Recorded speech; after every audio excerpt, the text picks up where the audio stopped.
My name is Worre, and for almost 30 years I've been an entrepreneur, struggling at times, but ultimately succeeding.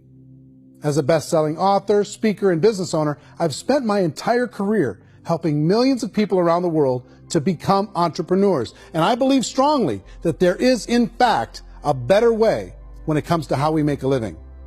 The career landscape has changed dramatically, and many are still working in a model that is completely out of date. What worked for previous generations isn't working as well for people today. In this film, we're going to explore 3 important questions. First, what's really going on in our working world today? Second, in this new economy, is it better to become an entrepreneur, or is it safer to work for someone else? And third, if a person decides to become an entrepreneur and start their own business, how can they do it without taking on massive risk? To help in this journey, I've brought together some of the greatest experts and thought leaders in the field of entrepreneurship to share the real facts with you. My intention is to give you new information that will allow you to make choices that are not limited by an old, outdated model. Let's start by understanding what's going on in our working world today.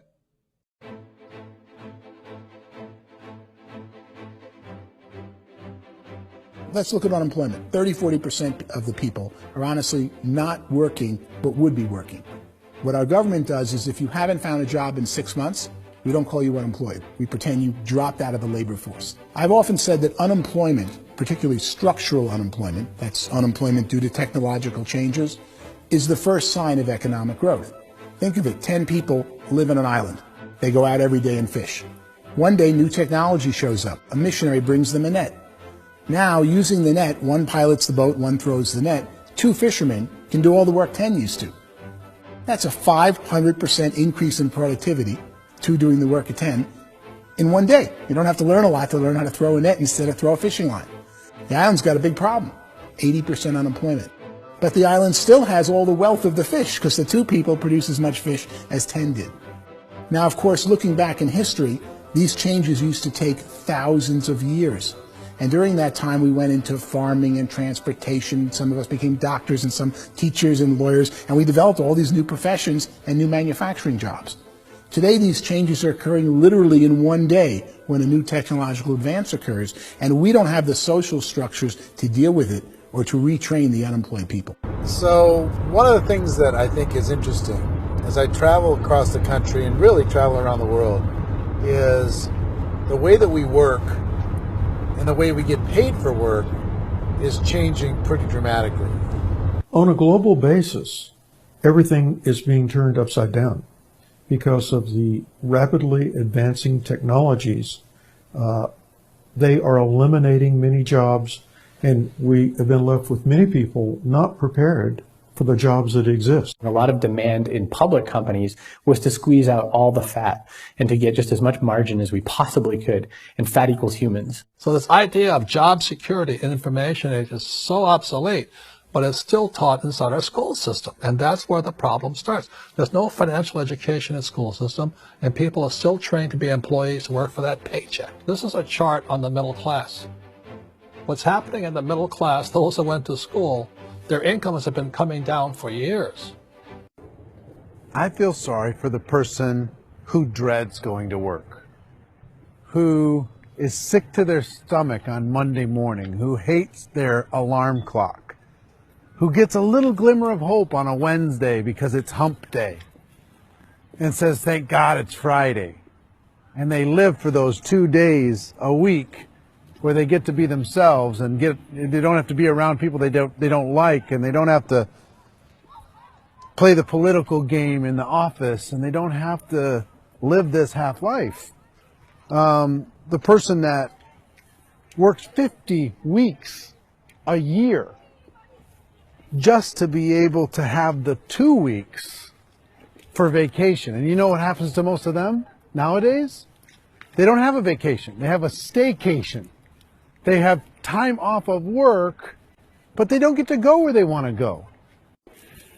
I feel sorry for that group of people because there's a better way. They just don't know it. The basis for their life is worry. I'm worried you know, maybe I'll get fired. I'm worried maybe my company will go out of business. I'm worried I can't keep spinning the plates on paying the bills. I'm worried about how do I send my kids to college. I'm worried, what if the transmission of my car breaks? That's, you know, 2 or 3, I can't fix it.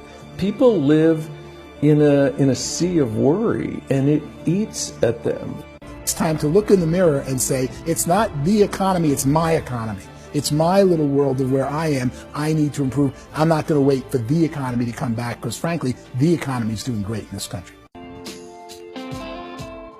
The average household income in the United States is approximately $50,000 a year, what they call the middle class. To reach the top 25% of income earners, you'd need to earn at least $90,000 a year. To reach the top 10% would be a household income of $140,000, the top 5%, $190,000, and to be in the top 1%, you'd need a combined household income of at least $380,000 a year. So here's the question. What do you think would give you the best chance to move up and get to the top 10%, the top 5%, the top 1% or beyond?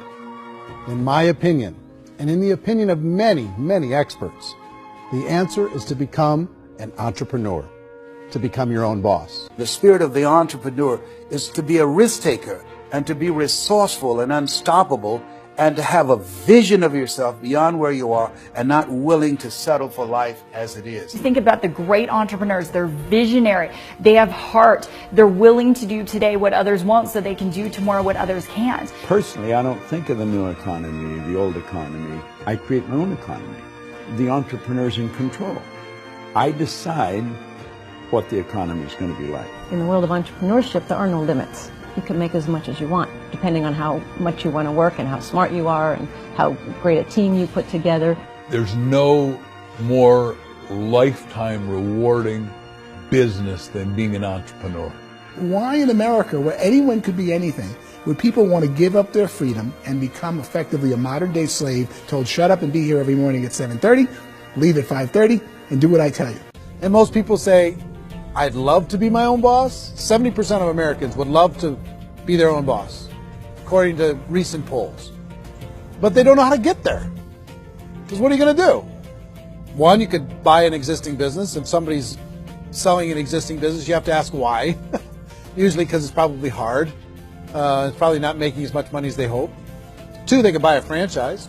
A little less risk, proven system, but it's expensive to be able to do that. Three, they could start something from scratch.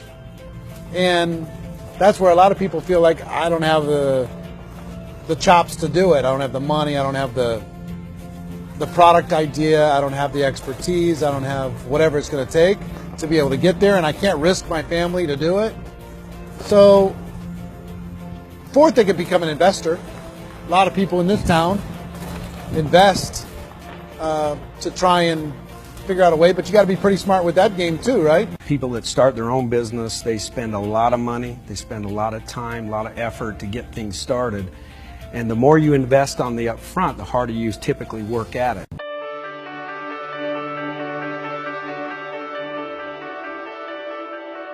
In our search for a better way to make a living, we've come to the conclusion that becoming an entrepreneur is actually safer than being an employee. And through our look at the entrepreneurial options, one particular path kept coming up from expert after expert. And I think most people will find it surprising because it's certainly a non-traditional business model. That model is for people to start their own business and become an entrepreneur through the creation of a network marketing business. Some people call it direct selling because the product is being sold directly from the manufacturer to the end consumer, cutting out the middlemen. Other people call it multi-level marketing, or MLM, because there are multiple levels of commissions paid. The most common term today is network marketing, because network marketing best describes using a large group of independent distributors, independent entrepreneurs, to move a product or service more efficiently. So my friend here, Donald Trump, and I, we always write about the network marketing industry. And the reason we support the network marketing industry is because it really is a business school for entrepreneurs. Because most people come out of school looking for a paycheck. Oh, that's terrible. I went to network marketing like that. I think if it didn't exist, we should invent it. It is that good. I think direct selling is a great way to do business today. It's very easy to get into that industry, and you can be self-employed, be, in effect, an entrepreneur. A traditional company will spend up to 50% of their total revenue on marketing. Network marketing companies use a different approach. Instead of having all that extensive marketing expense, they utilize a network of independent distributors to do the marketing for them. Now, why do they do this? First, because word-of-mouth advertising is so much more effective today than traditional media advertising. Second, some products need to be explained or demonstrated, and an independent salesperson can do that more effectively than an ad campaign. Third, it's completely efficient. The company only pays for the marketing of their product if a sale happens and not before. Imagine if Amazon allowed you to become an independent distributor and paid out 40% of its revenue to that distributor group. All you had to do as a distributor was recommend a product, and if a person bought it on Amazon, Amazon would take care of all the logistics, and you'd get paid for bringing the customer. Now imagine you got paid for every purchase that customer made for the rest of their lives. Well, Amazon doesn't offer this option, but network marketing companies do. 85% of all buying decisions in our society are made as a result of word of mouth or reputation. We're recommending things to each other all the time. You know, who's your dentist? Who's your doctor? Who's your lawyer? What detergent, are you using? What legal system are you using? What product are you using? We're talking to each other about the things that we love anyway. When you go into a big box retailer, you're lucky if the clerk looks you in the eye, much less gives you any detailed or accurate information about what you're purchasing. So of course, this personal information, this education coming from a friend, a neighbor, a relative, or even a stranger, but one who has experience with the product is extraordinarily valuable. As a matter of fact, network marketing can educate consumers probably better than any other form of marketing. It certainly can do better than advertising, because advertising usually has a certain hype to it, and you can only get limited information. So, network marketing trumps advertising. The keys to network marketing is providing an opportunity for the masses to get involved, providing an opportunity for the average person who doesn't have the resources to start their own business. All of this so far is fairly straightforward, but network marketing offers another benefit, and it's this benefit that makes it so interesting for entrepreneurs. Network marketing allows a distributor to build their own network of other distributors and then compensates them on the sales created by that entire group. Direct selling is, at its base, very simple. It's the sale of a product or service to an individual on a face-to-face, one-on-one basis, just the way we're talking right now. But there's an important element as well, and that's the offering in conjunction with that sale of product, the offering of an opportunity for someone to make something of themselves.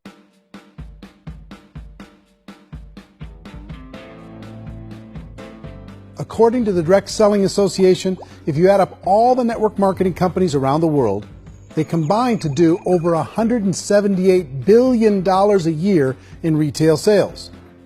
To give you an idea of how big that really is, the NFL, the National Football League, does approximately $9 billion a year. The music industry does a little more than $16 billion a year, and the movie industry does about $80 billion a year. Using a conservative average, network marketing companies pay their distributors about 40% of that $178 billion in the form of commissions, which adds up to more than $71 billion a year. That's almost $6 billion a month. It's almost $200 million in commissions every single day. So it's certainly working, and people are making serious money in network marketing. With the growth of the direct selling industry over the last 10, 15, 20 years, we've seen a broader understanding of the channel.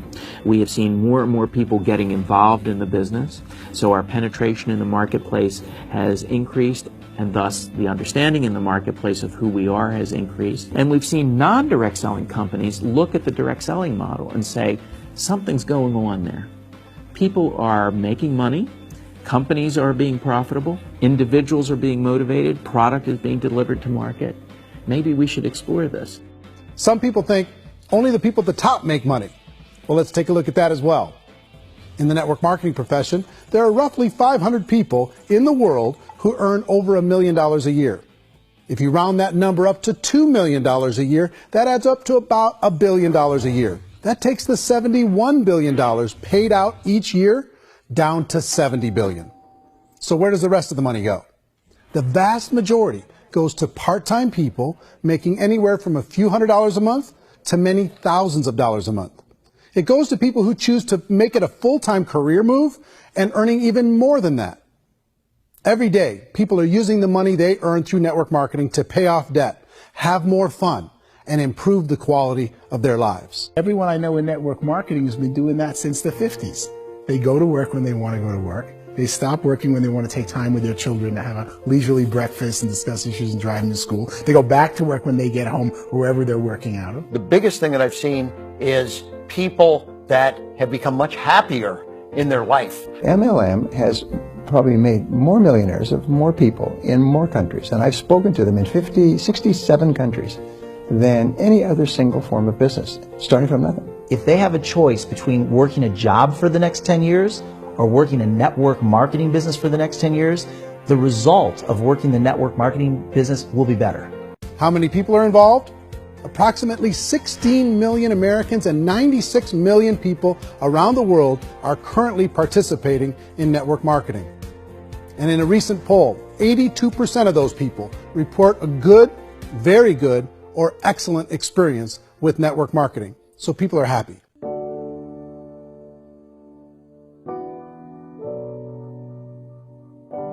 So I've taken a look at the network marketing profession and really tried to understand why so many people are confused as to the validity of this as a business. One is this pyramid shape. People get really messed up with this pyramid. Oh, it's one of those pyramid things. So I just think there are a lot of haters out there who really don't understand the industry and say, oh, it's a get-rich-quick scheme. It's a pyramid. Well, corporate America is a pyramid scheme. You know what I mean? It goes like this.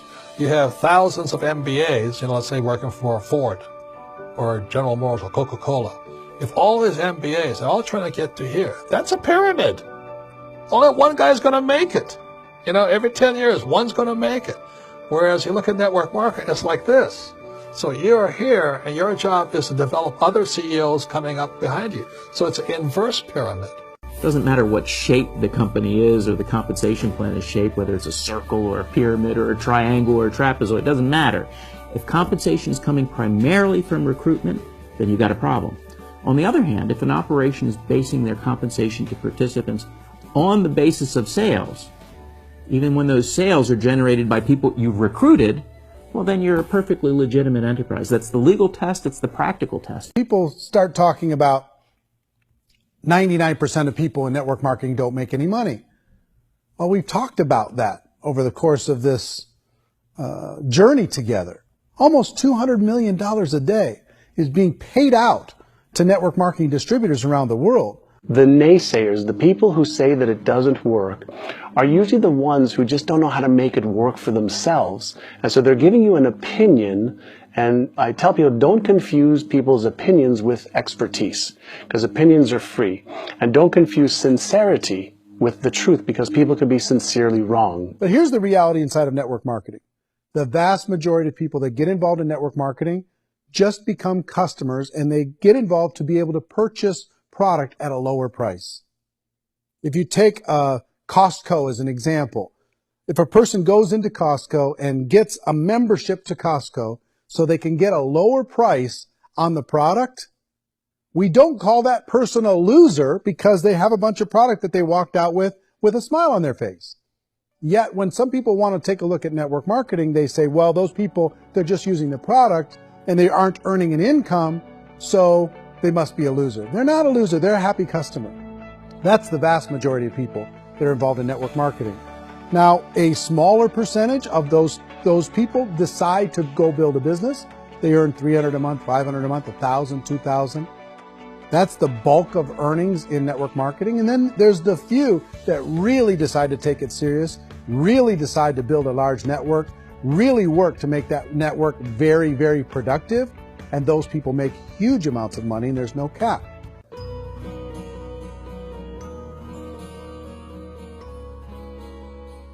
It's light years better for people starting today than it was even 5 years ago. I think it's more widely accepted now, and people understand it is a business. It is being an entrepreneur. It is being a business owner. Our belief system is based upon our evaluation of something, and frequently if we reevaluate a situation, our belief about that situation will change. The industry has changed and it's grown up. It's totally transformed. You've got young people today that have grown up with social media, and they understand networks. They understand how people are connected through technology, and they understand how money flows through those networks. So when they see network marketing, they don't see it the way their parents saw it. It's like when they design a computer program, they design the program, then they run it, and then they go back through and they debug it. The MLM industry has been debugged. This is the day of being virtual, being able to run a business from your mobile phone. I mean, it's incredible. Companies are getting smarter. They're implementing more consumer protections. They're implementing more compliance training.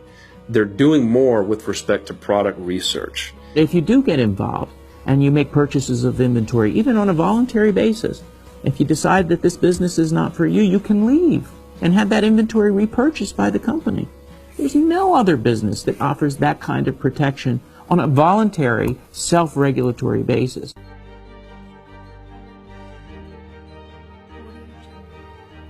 Life's too short to spend it living someone else's dream instead of your own.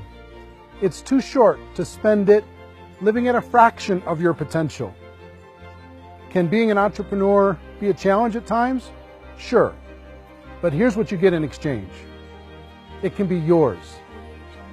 Something that you built, something that you created, something that you made happen. This balloon represents your dream. It represents entrepreneurship. My wish for all of you is that you would reach out and grab it. The choice is up to you.